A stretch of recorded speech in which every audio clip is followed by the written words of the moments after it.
Hello दोस्तों, कैसे हैं आप सभी लोग। I hope you all are doing great.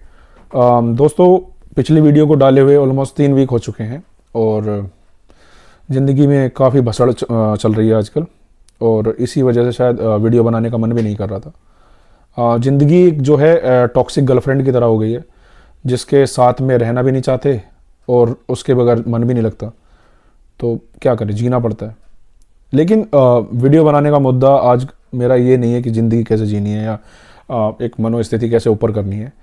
आज की वीडियो को जो बनाने का मेरा क्या टॉपिक है वो ये है कि हम जो हैं सोसाइटी में आजकल इतनी इंटॉलरेंस बढ़ चुकी है कि अगर आप किसी चीज़ को लेके कुछ बोलना भी चाहते हैं या आपने कहीं विचार भी रखते हैं, जो कि एक हमारा जो है फंडामेंटल राइट भी है हमारे कॉन्स्टिट्यूशन के according, which is right to speech, अगर आप वो भी कहीं करते हो तो आपको उस पर भी जो है ना एक बैकलेस देखने को मिलता है, विच इज़ नॉट कि उसका कोई मतलब महत्व नहीं है, कोई मतलब आप उसको डिजर्व भी नहीं करते, लेकिन फिर भी आपको बैकलेस देखने को मिलता है। ऐसा ही हुआ। अपने गमों को भुलाने के लिए मैं पिछले हफ्ते एक जो है इंस्टाग्राम पे रील्स स्क्रॉल कर रहा था रैंडमली। तभी मेरे सामने ये फ़नी वीडियो आती है। Good Lord, protect him back from me. There's a shepherd back, he's over his blood.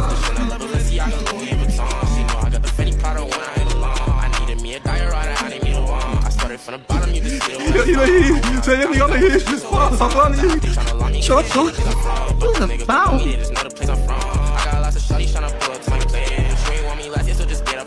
What is the connection? I'm in.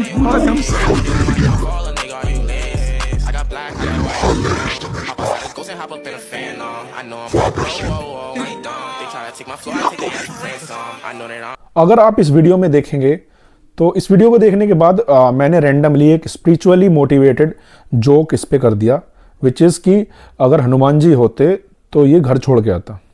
Now as you all can see कि मैंने यहाँ पर किसी भी धर्म को लेके ना ही कोई गलत बात बोली है, ना ही किसी भी धर्म का मजाक बनाया है। मैंने अपने भगवान को लेके एक कमेंट की है, which is not at all in any sense कि कोई गलत है, ना ही किसी मैंने धर्म को डिफेम किया है, ना ही किसी धर्म के बारे में कोई डिमीनिंग बात की। I was just hailing my lord Hanuman. I didn't targeted any religion और any god of any religion. मेरा ये कमेंट करने के बाद में मोस्टली लोगों ने इस कमेंट को लाइक करना स्टार्ट कर दिया, विच मेक कि इस वीडियो की मतलब मेरी जो कमेंट थी उस वीडियो पे जो है उसकी रीच बढ़ने लगी, लोगों को वो शायद कमेंट बॉक्स में ऊपर नज़र आने लगी।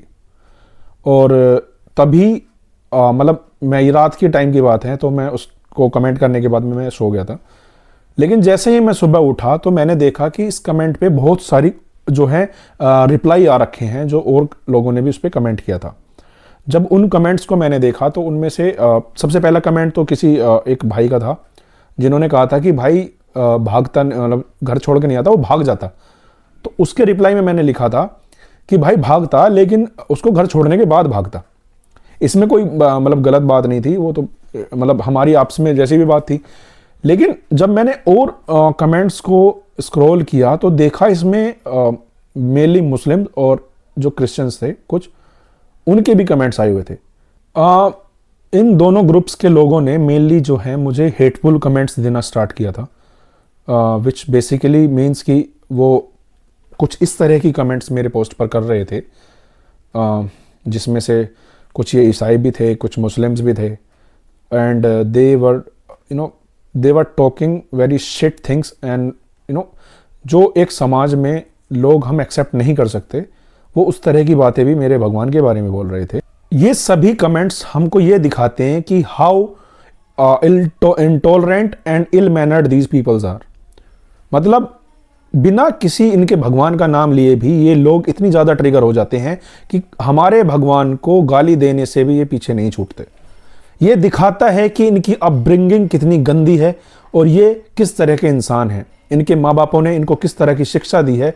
हमारे देश में न जाने कितने सारे दंगे हुए हैं, और वो बेसिकली हुए हैं हिंदू या मुस्लिम्स के बीच में, विच इज़ कि हम दोनों ही जो कम्युनिटीज़ हैं वो हमारे देश में बहुत बहुल मात्रा में हैं। इस वजह से इन दोनों कम्युनिटीज़ के बीच में जो है आपस में राइट्स भी होते रहे हैं, और बहुत सारी चीज़ें ऐसे हैं जो क्लैशेस हो जाते हैं।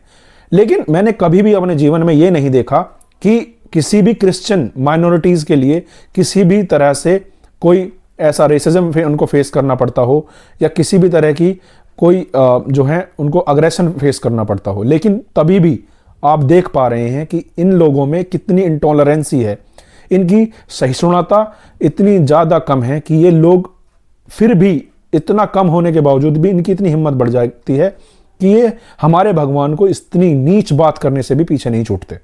आई don't have anything against any religion. मैं किसी भी रिलीजन को ना बुरा मानता हूँ और ना ही उन लोगों को जो उस दूसरे रिलीजन्स में जो फॉलो करते हैं, मैं उनको भी कोई हेटफुल नहीं करता, क्योंकि मेरे भी बहुत सारे मुस्लिम दोस्त हैं और उनकी सोच ऐसी मेरे सामने तो नहीं है, बेसिकली उनके पीछे हो सकती है, लेकिन मेरे सामने वो ऐसे नहीं है। लेकिन बात सोचने वाली, गौर करने वाली बात यह है कि हम ऐसी कैसी सोसाइटी बना रहे हैं जहां पर हमें रहना एक साथ है, हम सबको एक साथ में काम भी करना है, फंक्शंस भी मनाने हैं, हर चीज़ करनी है, लेकिन एक दूसरे के भगवानों के लिए हम थोड़ा सा भी टॉलरेंसी अपने मन में नहीं रखते, थोड़ी रिस्पेक्ट भी नहीं रखते। ऐसी कैसी सोसाइटी हम बना रहे हैं। आज अगर हम 145 करोड़ का देश हो चुके हैं और उस देश में जहां पर 95 से 99 करोड़ हिंदू हैं, ठीक है, और फिर भी आप हमारे देवी देवताओं का मजाक बना रहे हो। अगर यही चीज़ आपके साथ में हो तो आपको कैसा लगेगा? मेरा सिर्फ क्वेश्चन यही है। मेरे बाकी के हिंदू दोस्तों से भी एक रिक्वेस्ट है कि इस वीडियो के बाद में किसी को भी हेट ना दें। बस इस वीडियो को बनाने का मेरा जो मोटिव है बेसिकली वो यही है कि हम एक ऐसा समाज बनाएं जहां पर हम सब साथ मिलके एक दूसरे के जो है रिलीजन को, एक दूसरे की जो हमारी भावनाएं हैं, मतलब भगवानों को भी, सोसाइटी को भी, उनको सबको रिस्पेक्ट करें।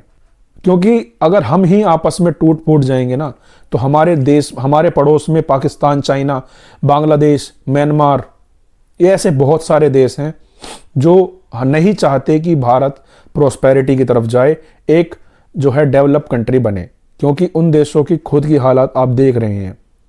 तो मेरी आप सभी से यही गुजारिश है, यही प्रार्थना है कि प्लीज़ इस तरह की कमेंट से बचें, आपस में सौहार्दता बनाएं, प्रेम बनाएं। That's it. आपको ये वीडियो कैसी लगी हमें कमेंट बॉक्स में ज़रूर बताएं। आपके अगर कोई विचार हैं या आपके साथ भी ऐसे कोई इंसिडेंट्स हुए हैं तो उनको भी कमेंट बॉक्स में ज़रूर बताएं। मिलते हैं अगले वीडियो में जल्द ही रिएक्शन और रोस्ट के साथ में। Thank you so much.